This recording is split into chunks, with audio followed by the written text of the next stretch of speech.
At patungkol naman sa impeachment trial na magaganap sa Senado, nagpabibo na naman si Congresswoman Jinky Luistro. Abay may sariling batas na naman. Abay posible daw bumaba sa 14 na boto na lamang ang kinakailangan para mapatalsik si Vice President Sara sa kanyang pwesto. At hindi na ito papayagan pa na pumasok sa politika na anumang posisyon sa gobyerno kapag 22 o 22 na senador na lamang ang gaganap bilang hukom sa impeachment court. Grabe naman, hindi naman halata ang original na 16 na boto para ma-convict si Vice President Sara ay inyong babawasan dahil wala kasi kayong numero para mapatalsik si Vice President Sara. Pero ang ideya na ito ni Congresswoman Jinky Luistro na pababain sa 16 na boto para ma-convict si Vice President Sara ay binara ng constitutional law expert na si Attorney Domingo Cayosa. Pero bago yan, panoorin muna natin ang pagpupumilit at nagmamagaling na si Congresswoman Jinky Luistro. Panoorin natin ito. With the current situation, yes. The same way that it was reduced in the election of Senate President pro tempore and the rest of the chairmen Hindi pwede yun. of the different committees of the Senate. Para sa House Prosecution Team, ilan ang base number ng senador na tinitignan nyo po ngayon? This is my opinion. Opinion mo yan. If the voting will happen now, it should be 22 as well. Afternoon. Yung question, follow-up po kay Congresswoman Jinky because, again, this is your legal opinion. So with 22 senators who are functioning sa scenario na yon, based on your legal opinion, does that mean for you, the conviction threshold should be reduced to 15? Nako. Given that, Hindi ako magaling sa math eh. Para paki-compute mo na lang 2/3 of 22. So that's 15. If 15 po, Yes, you like yes. po. 22. Congresswoman Jinky, since this is also in the realm of possibilities, given na nasa 8 yung humaharap ng kaso, if one more senator is arrested one more? or is subjected to an arrest warrant, the count would be reduced to 21. So in your legal opinion, if that happens, could the conviction threshold be further reduced to 14? Because 2/3 of 21 is 14. What my position is to apply the doctrine in Avellino. No? So ang test natin, are they still within the coercive power of the Senate? If the answer is no, then the number should be reduced Ay, 14. to 14. Okay. hala. 14 for the threshold, For the threshold. 21 for the baseline. Yes, opo. Hala. And since nandito na rin si Congresswoman Bell, is that also an opinion that you 31. subscribe to? Kasi sinabi kanina ni, I think, Kong Zia, na parang iba-iba syempre yung opinion ng prosecutors and it's not yet pag-uusapan collectively. So, Congresswoman Bell, is that also an opinion that you subscribe to? Yes, it is an opinion I share with Chair Jinky. Siyempre, mag-a-agree ka. I share with Kong Jinky. Okay po. Siyempre, agree kayo lahat. We need a Senate that is functioning. And for all of the procedures that the Senate will be doing, we need senators who are able to do their job. And if one is hiding, purposefully hiding No, purposefully. from not only his job but from the people, then he shouldn't be included in the number when we count whether this is for quorum purposes or whether this is for the determination of conviction. No. Bababa pa sa 14. Posible daw maging 13 kapag may isa pa na napakulong. Ano to, magbabalak kayo na magpakulong ulit ng isang senador? Ha?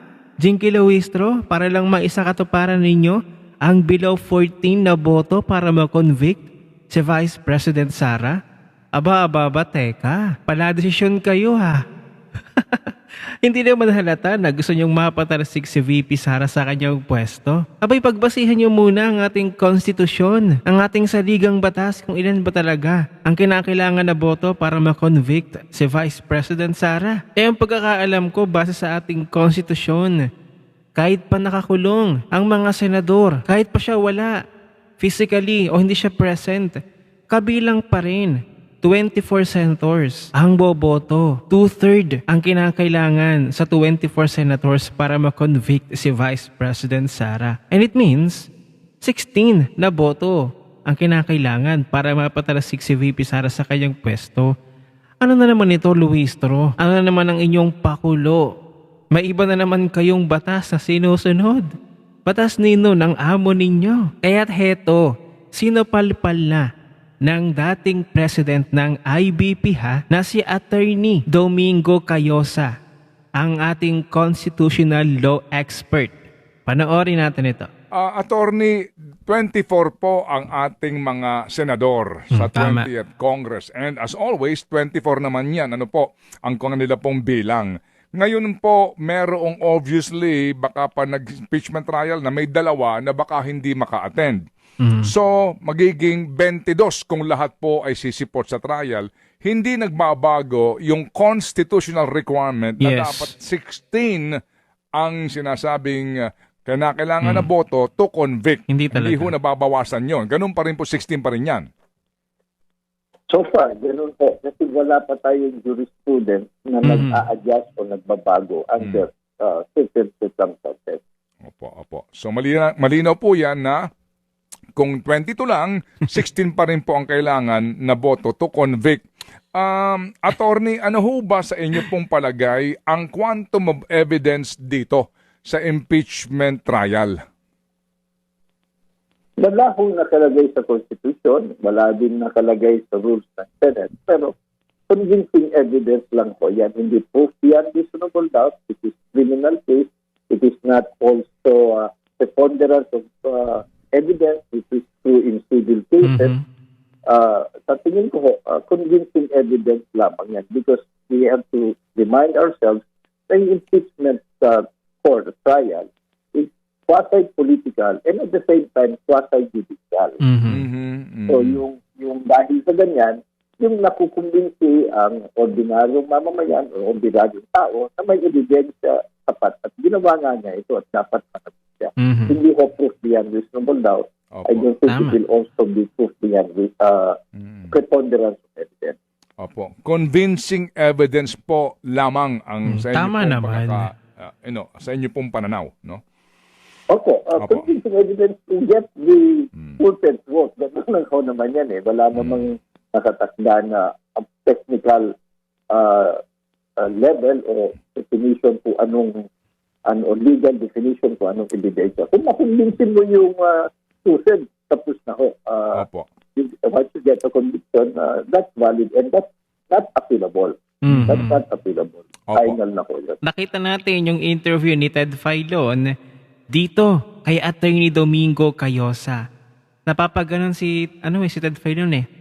Parang dismayado ka na 16 talaga. At 16, hindi talaga mababago ang boto para ma-convict si Vice President Sara kahit pa nakakulong yung dalawa o may makulong pa ng mga senador. Kung may maipakulong na naman ang administrasyon na ito ng mga senador, ay 16 pa rin na boto ang kinakailangan para ma-convict si Vice President Sara. Ayon na yan mismo kay Attorney Cayosa, na dating presidente ng IBP at constitutional law expert pa. O galing na yan sa kanya. Makinig kayo, Luistro. At ang sabi pa ni Attorney Domingo Cayosa, dapat daw convincing evidence para bumoto, para ma-convict si Vice President Sara. Paano yung mga bias sa senador na anti-Duterte na sa simula pa lamang kung hindi naman maipakita ang mga ebidensya para magpapatunay na corrupt si Vice President Sara at nagnakaw sa kaban ng bayan? Papaano kung walang napatunayan para ma-convict si Vice President Sara?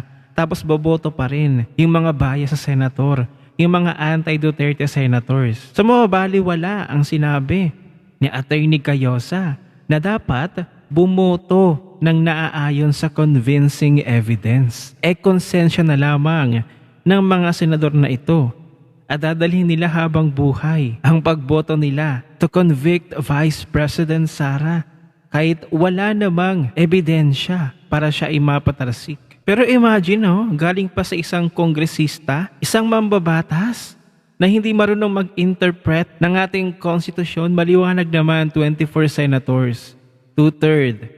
So 16 ang kailangan para ma-convict at mapatalsik si Vice President Sara, hindi po 14 pababa.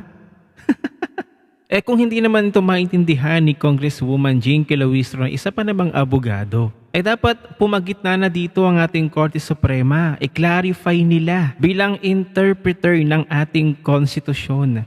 Nang sa gayoy, matigil na ang pagmamagaling ng mga kongresista na ito. At maalam pa sa ating batas, sila ang masusunod. Pero yun nga, gaya ng inaasahan natin, gagawa at gagawa talaga ng paraan ng administrasyon na ito para hindi makatakbo si Vice President Sara sa pagkapangulo sa 2028. Dahil nga grabe ang takot nila. Ganun kagaling at ganun katibay si VP Sara. Ang pagtitiwala ng taong bayan sa kanya, ganoon kasolid, ganoon kalakas. Kaya ganoon na lamang ang kanilang pagpupumilit at pagpupursige na mapatalsik si VP Sara sa kanyang pwesto. At hindi na makatakbo pa sa anumang posisyon sa gobyerno habang buhay. Ganon katinik si VP Sara. Kaya't sa darating pa na mga araw, asahan na natin na baka may mga senador na kasuhan na naman ng kasuhan hanggang mabawasan ang minority at mapakulong ng mapakulong, mabawasan hanggang hindi makaboto.